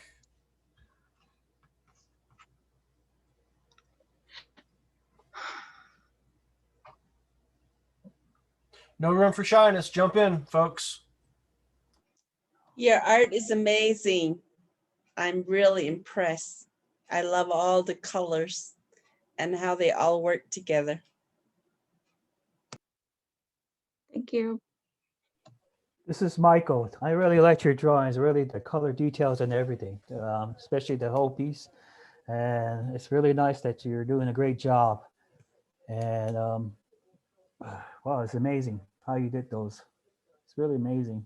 It reminds me of old artists from 1950s with the Navajos, I guess. I'm not too sure where it comes from, but it reminds me of that type of details and composition, and the coloring is really nice. How you have everything organized like that. I really do like it. Thank you. I was inspired by little Kachina dolls that I have at my house. So I was just like standing them in front of me and like trying to draw what I saw in front of me. So yeah, thank you. They're like more like figure models in a way. they're just on the shelf, or I don't know what purpose, but they're up there. That's the way I see it. My grandmother has those too on their shelves. You know, I don't know. That's me. Andrea, I have a question. So in the past, I've seen so much figurative work from you. I feel like, you know, your work is always centered on a figure. How, when you're doing these daily exercises or assignments regarding shadow and light, how do you feel they can improve your artistic growth that you can fold back into your artistic practice? How do those two things relate?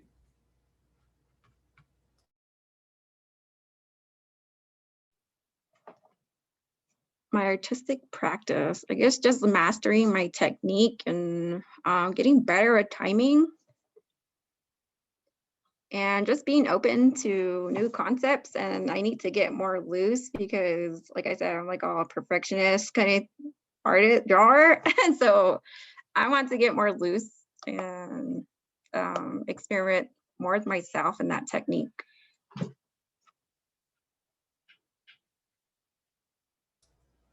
Yeah, following up on that, I just wanted to comment, I do think that your two projects that you've submitted so far are just gorgeous. So I think you are really good at drawing the figure. So, and I think the way that you were describing it also is very spot on, you know, where we're all always trying to get comfortable drawing the figure.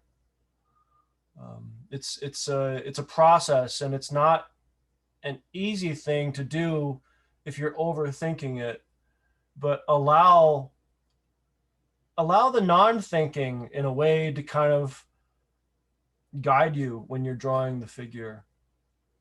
You know, I was kind of also thinking when I was listening to you talk about, you know, you're drawing the figure, and, you know, really like this is sort of like a comment in hindsight to this entire critique, but I was thinking, I think that drawing the figure from a contour line drawing perspective is quite different from quote unquote gestural drawing. There's a term in architecture that was developed by Frank Lloyd Wright. He talked about designing buildings from the inside out, not the outside in. And in a way, I almost feel like that phrase could be applied to drawing the figure as well. Instead of drawing a figure from the outside in, meaning like the contour line on the outside, in, draw it from the inside out. Or we could take it even a step further. Maybe we should focus on drawing the figure from the back forwards, which is in a way something that Carlin was talking about when he was sort of trying to frame a structural perspective on building value.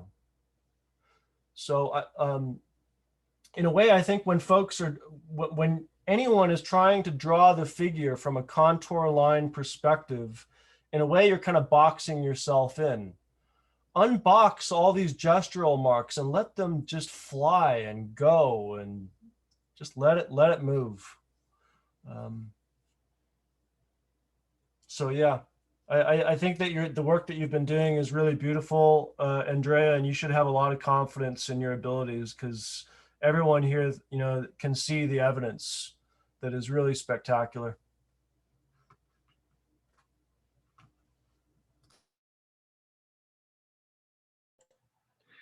I particularly like the way that you rendered feathers. I thought that was pretty awesome, particularly the crow hair.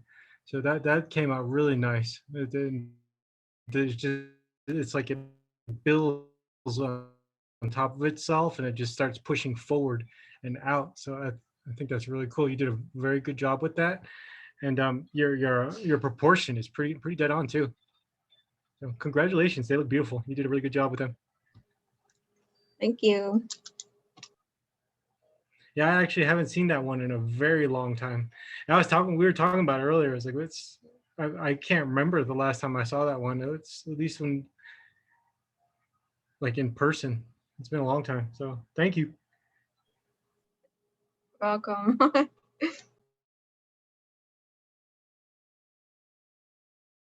Nathan, what are you thinking right now? Mind blowing. Every time I see your work, there's always a connection between both two worlds, and each and every one of them is always based on a spiritual connection to your side of the tribe. And your colors are just amazingly, they have like this soft and rough texture to it. And for some reason, for me, I kind of feel like every time when I look at your work, it's evolving every time. And so good job, Njone. You made it very pretty, very beautiful. Yeah. Thank you, Nate.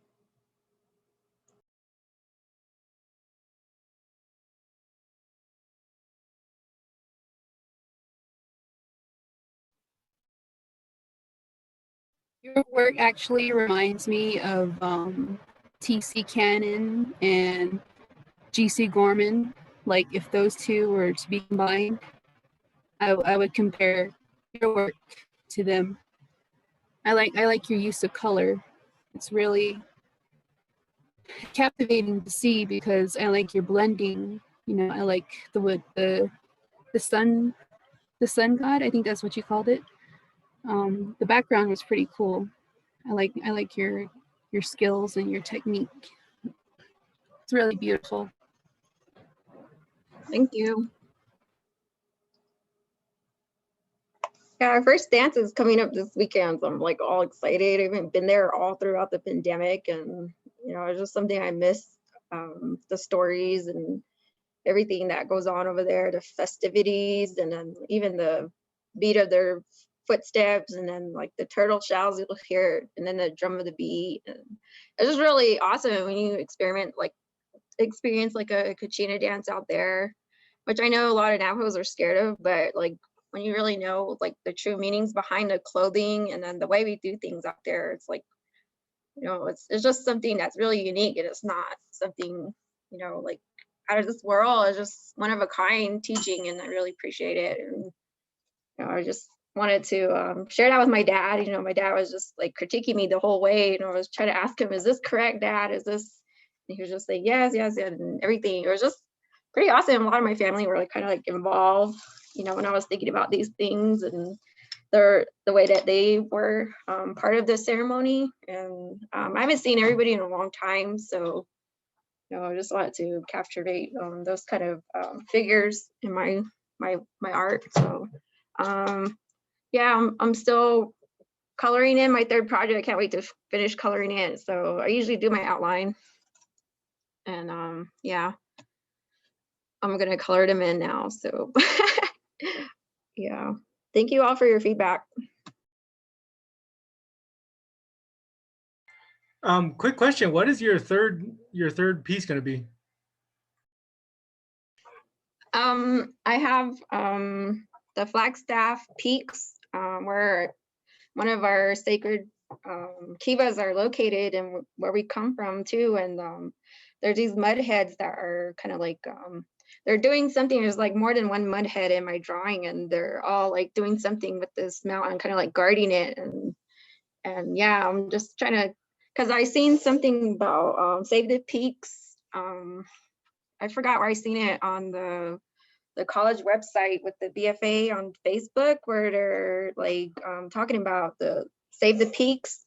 So I wanted to draw some mud heads trying to save the peaks. So that's why I'm trying to like put my mind together, my ideas, and I got the outline down, but yeah, I'm just coloring it now and trying to work as fast as I can.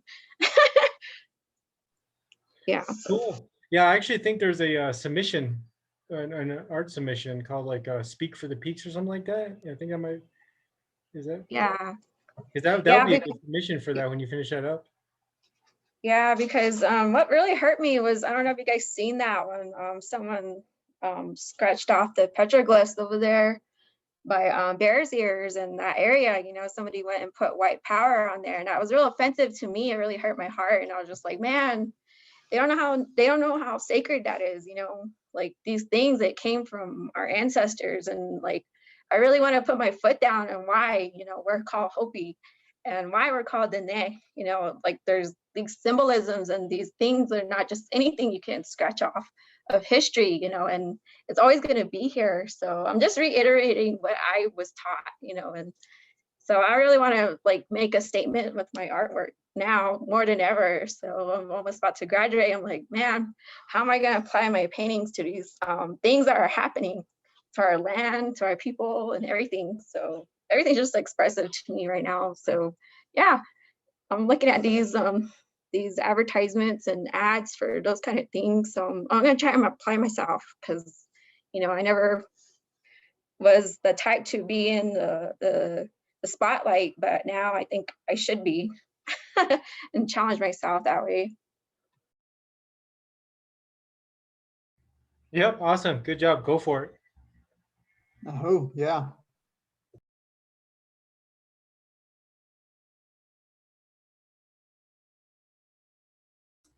So I feel like this entire critique has been really valuable and enjoyable, and I just want to thank everyone for sharing.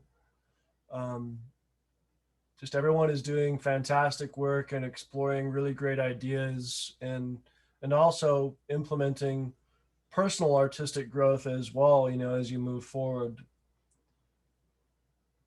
But I kind of wanted to end with this question, and I'm hoping that everyone doesn't, you know, will participate. What advice would you give someone for to draw the figure? I mean, just kind of like frame it, you know, what, if someone were just starting to draw the figure, what advice would you give them? Stop thinking about it as a figure and start thinking about it as a set of interconnected lines and then shapes, and then you start thinking of it as a figure. Yeah. For my experience of figure life drawing, I don't look at as a someone who's nude on the stand or anything. I just look at the form, the shapes, and where the lines, especially where the bone area. That's why mostly I like to do the skeleton area, and the gestures where they have their hand, their hip, their feet, anywhere part of it shows a little bit. I'm looking for a way where I can see that person up there, even a male or female. I don't have no problem with that being up there, or anybody being up there posing for me and the class or something like that. But I always have a great experience of seeing them as they are, and then there's the lighting and the shading of that part where the light hits their body and it gives reflection of them, especially the shading area where you have to go around the body in a way where the hip bone goes connected to the neck bone or anything like that. But it's really neat how they're up there and then they express themselves in a way, but it does take some practice and practice and practice of doing it. But you got to be loose. When I first get started, I had to be loose somehow. I got to have the headphones or get in my neutral zone, and I start doing it that way. That's my I will have to say my opinion to telling you that's how I will feel. Thank you.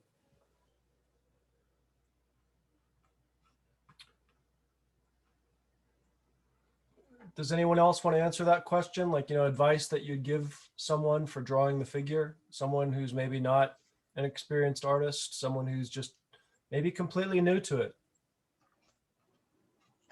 My advice is I would be a hypocrite because whatever I'm going to say, I won't be using it. But I do have a quote that my husband has an Anglo foster dad that he lived with, and to this day, he's still their son. So when I get stuck, he will give me a quote, or he will talk to me, or he will give me a text. So one of the things that he sent to me was a quote by Eleanor Roosevelt. You gain strength, courage, and confidence from every experience in which you really stop and look fear in the face. You must do the thing you think you cannot.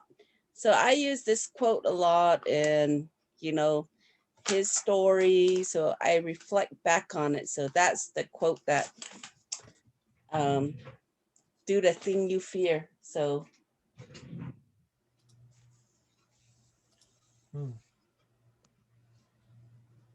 Do the thing you fear.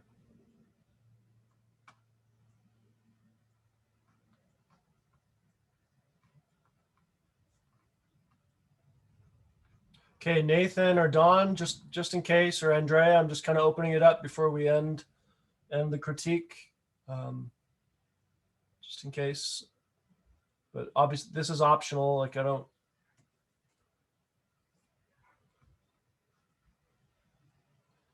think everyone is maybe ready to. We'll call it a day then, huh?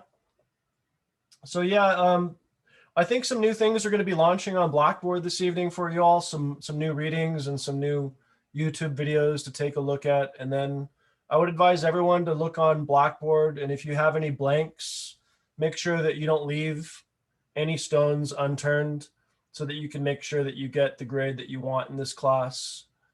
And I just because of the short term of this class as well, we're not going to be doing the usual 4 critique process that might happen in a regular semester. Instead, we're just going to be having 2 critiques.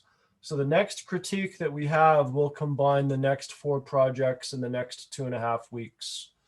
And just kind of keep in mind, I mean, this class is going to be done in 2.5 weeks, which means you really have to kind of have an organized plan for getting everything done. Which in a way is kind of like part of the process of being an artist. We are all subject to deadlines, whether it's completing a painting for a show, or maybe you have to get a series of works completed for an exhibition submission deadline. And that includes the written portion, that includes the visual portion and documenting things. All of these elements that are introduced in this class are essentially meant to prepare you for being a working professional artist. So yeah, and everyone is doing great work. So unless anyone has any last things to be said, I guess we're going to go ahead and end the critique now, and I'll look forward to seeing your submissions on Blackboard. Awesome. Have a good day, everybody. Okay. You too. Bye-bye. bye. Thank you for having me. Bye.